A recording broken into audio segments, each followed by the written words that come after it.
سرگذشتی برادرمان دوران غریبچه دوران و مادر مرحومش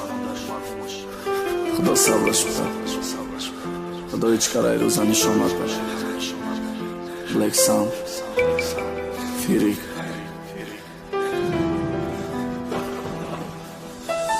قدر من 16 سال داشتم که تای دنیا رفتی خنده و خرسندی و ایلمانم قطعت بردی دل ناامید دای حیات آرزوهای جوانی مرد حواسی خوندنم نمون مقصد گذاشتم پیشی خود پدری و ایلمشم دادر خواهر چه من نگاه میکنم نمیمونم خوری را بینه و چه من گفتم دانشگاه طبی میخوانم طبیب میشم آرزوهم آرزومان بلیت پلیات غریب میشم ایرپورت شهری بگونه در جا کار مزه من مشکنست یک مشش فضا 4 ماه هم گذشته این جای کار یافتم استرویکا این سومه که میخواستم یک هفته شید کار کردستم این روز زنگ تلفن پلیوز 992 تاجیکستان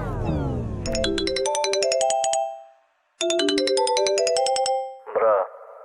مادر در دنیا گذشت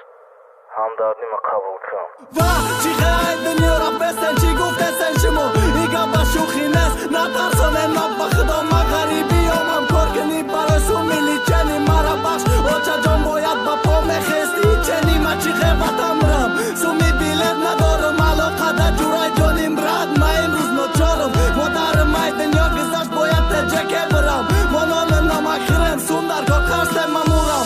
ایرپورت بیلت دبرد نه تاجیکستان آوازی گیره و چم خواه روی ابلی خانمون چی با دسته کش سرده گب نمیزن نخاموشه چی با بسته این منشه چی با مخم کده روشا ای شوخی داره خواه یا چخه تو کمون نمون گیره دیگه آچه بگم که جا رفتی آچه جان وقت حالم بد باشه روی زانوی کی مانم سرما دیل ما دکی خالی کنم کی مفهمه دیگه درد من